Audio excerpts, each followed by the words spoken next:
रचना जी आम्ही नेहमी स्ट्रॉंग करत असतो, शक्ती केंद्र रचना आम्ही जी स्ट्रॉंग करत असतो, त्या विषयाचा आढावा घेण्यासाठी राष्ट्रीय सरचिटणीस विनोदजी तावडे मुंबईत येणार आहेत आणि त्यामुळे जवळजवळ प्रत्येक जिल्ह्यातले दोघे तिघे जण अशी मिळून एक आढावा, यात आणखीन काय करता येईल अशी बैठक आहे.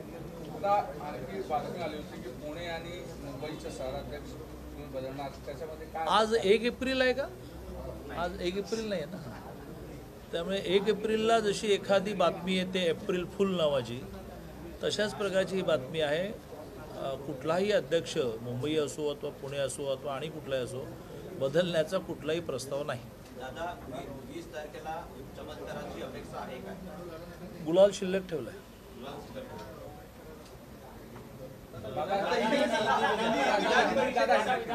विधान परिषदेसाठी जवळपास 13 मतं, 123 आता भाजपची धरली तर अजून 13 मतं 5व्या उमेदवाराला कमी पडत आहेत. या सगळ्यांची जुळवाजुळव होऊन भाजपचा 5वा उमेदवार निवडून येण्याची शक्यता किती? म्हणून म्हटलं ना की राज्यसभेचा गुलाल कंजूस मारवाडी मी असल्यामुळे दोन्हीकडे वापरावं म्हणून शिल्लक ठेवलाय डोक्यात. मतांची जुळवणी फार करावी लागणार आहे, पक्षांची साथ लागणार आहे. गुप्त मतदान जरी असतं ते काठावरचं गणित नक्की आहे. काठावरचं गणित नाही आहे. वी आर डॅम कॉन्फिडंट की आम्ही 5वी जागा ही चांगल्या मार्जिनने जिंकणार आहोत आणि जो भूकंप माननीय देवेंद्रजींच्या नेतृत्वाखाली राज्यसभा निवडणुकीत आम्ही केला, तोच भूकंप आताही होईल. वक्तव्यानंतर अपक्ष आमदार नाराज झाले. आजही अपक्ष आमदार म्हणतात आमची नाराजी कायम असणार आहे. तर या नाराज अपक्ष आमदारांना संवाद तुम्ही साधताय का? पुन्हा एकदा तसा चमत्कार घडेल का? मी म्हटलं ना आता की राज्यसभा निवडणुकीमध्ये माननीय देवेंद्रजींच्या नेतृत्वाखाली असा बॉम्बस्फोट झाला की जो कळलाच नाही. तसंच विधान परिषद निवडणुकीमध्ये सुद्धा त्याच्यापेक्षाही जास्त मोठा विजय नक्की मिळेल. अजितदादा यांना बोलण्याची संधी मिळाली नाही पुण्यामध्ये पंतप्रधानांच्या कार्यक्रमामध्ये, त्यामुळे राष्ट्रवादी अजूनही आक्रमक आहे. सुप्रियाताई सुळे बोलतात. असं जर खरंच असतं तर अजितदादा एकदा तरी बोलले असते. मी स्वतः बसण्याची रचना अशी होती की माननीय मोदीजी, मी पलीकडे देवेंद्रजी, माननीय मोदीजी, अजितदादा आणि मी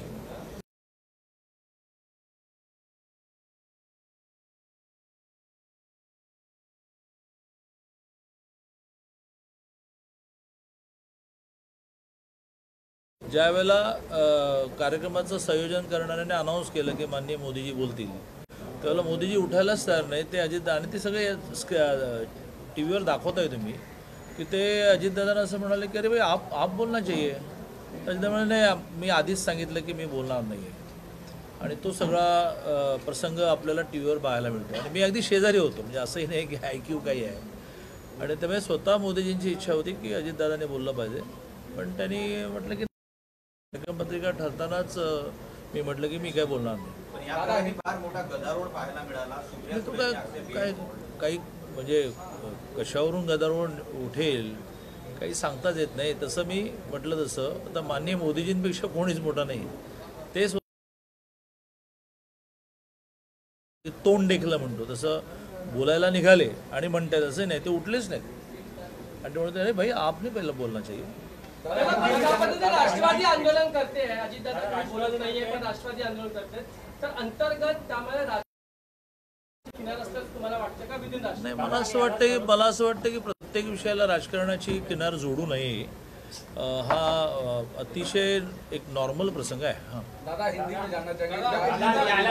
राष्ट्रवादी म्हणते की अजितदादांचा अपमान नाही, संपूर्ण महाराष्ट्राचा अपमान भाजपने केला. काही अपमानाचा काही विषयच नाही ना. देशाच्या पंतप्रधानांमध्ये सगळंच येतं आणि त्यामुळे महाराष्ट्राचा अपमान म्हणजे अजितदादांना बोलायला नाही मिळालं, त्यात महाराष्ट्राचा अपमान कसं काय झाला? देहूच्या संस्थांचे अध्यक्ष आणि आळंदीच्या अध्यक्षांनी सन्मान केला. आचार्य भोसले जे एका अर्थाने तरुण वारकरी नेता किंवा आध्यात्मिक नेता म्हणून सगळ्यांना मान्यता प्राप्त होत चाललेला कुठे विषय येतो. हा देहूच्या संस्थानालाच बोलायला मिळालं नसतं तर असं म्हटलं पाहिजे की अपमान आहे. देहूच्या संस्थानाचे सगळे ट्रस्टी हे मंदिरामध्ये उपस्थित होते कारण त्यांचा आग्रह होता त्यामुळे हा अनावश्यक वाद निर्माण केलेला आहे आणि मला असं वाटतं की सर्वसामान्य माणसाला यातलं राजकारण कळतं. अयोध्येमध्ये संजय राऊत यांनी विधान केलं की शिवसेनेकडे कन्सिडर सुद्धा करू नये. याचा अर्थ काँग्रेस उमेदवार धोक्यात येतोय आणि हेच महाविकास आघाडीतले मतभेद उघड होत आहेत. नाही, म्हणून मी नेहमीच ह्या मताचा आहे की दुसऱ्या पक्षात काय चाललं आहे याची आपण काळजी करायची नाही. काढण्यासाठी काही काठावर वगैरे नाही, सहजपणे काढण्यासाठीची सगळी पूर्वयोजना तयार झालेली आहे. आम्ही सगळेजण ह्या संस्कारात वाढलो, think in advance and think in detail, आणि त्यामुळे थिंक इन ॲडव्हान्स पण झालं आहे. म्हणूनच मी कंजूस असल्यामुळे राज्यसभेचा गुलाल शिल्लक ठेवलाय, तो विधान परिषद वापरते. विधान परिषदेमध्ये अनेक पक्षाचे नातेवाईकांचा या पक्षात असेल त्या पक्षात असेल, याकडे आपण कसं बघतो? काय काय लक्षात नातेवाईकांचं राजकारण कसं बघतो?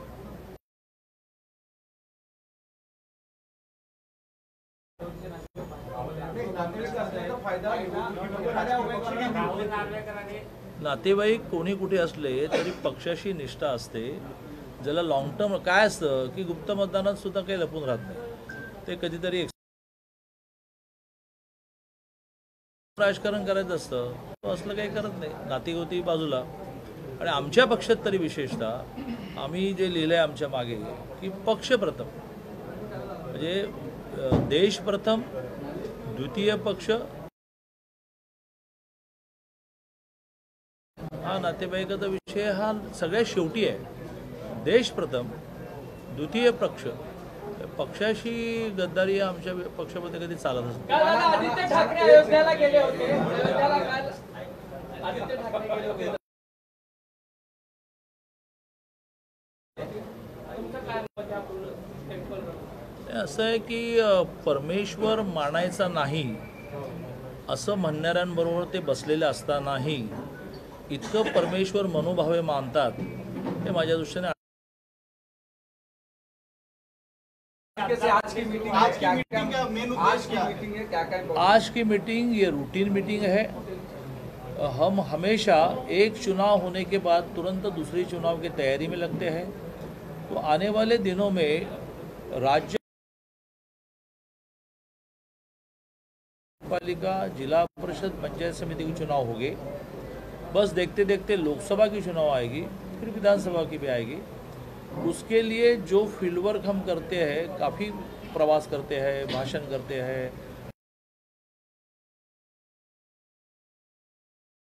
केंद्र रचना और बूथ रचना, तो उसका जायजा, उसका रिव्यू समय समय पर लिया जाता है. जब केंद्रीय नेता आता है तो वो बहुत सीरियसली लिया जाता है. आज केंद्रीय सरचिटणीस, जनरल सेक्रेटरी नाना पटोले काँग्रेस असेल ते आज राजभवनावर जात आहे.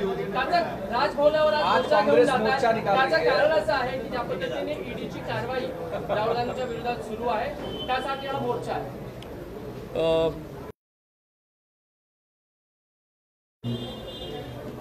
स्वर्गीय बाबासाहेब आंबेडकरांनी लिहिलेल्या घटनेवरच आपण अविश्वास व्यक्त करतो आणि सर्वसामान्य माणसाच्या मनामध्ये अशा प्रकारचा कायदा, सिस्टीम्स याबद्दलचा अनादर निर्माण करतो. माननीय देवेंद्रजींनी गेल्या आठवड्यात झालेल्या प्रेस कॉन्फरन्सला अतिशय डिटेलमध्ये हा विषय काय आहे आपल्याला समजावून सांगितलेला आहे. काही प्रमाणामध्ये मलाही तो विषय चांगला माहिती याचं कारण आमच्या काळामध्येच या विषयामध्ये खूप काही माहिती गोळा करणं वगैरे,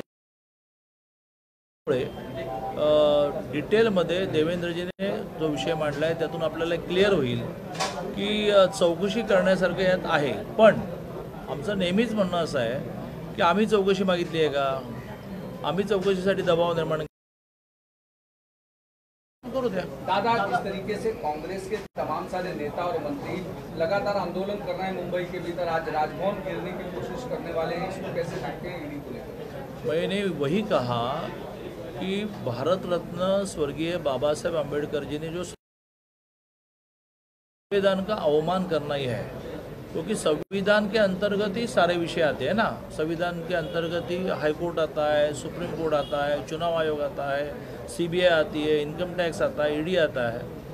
यह देश किस प्रकार से चले, कैसे हम आगे जाएं, इसका राइटिंग यही कॉन्स्टिट्यूशन है।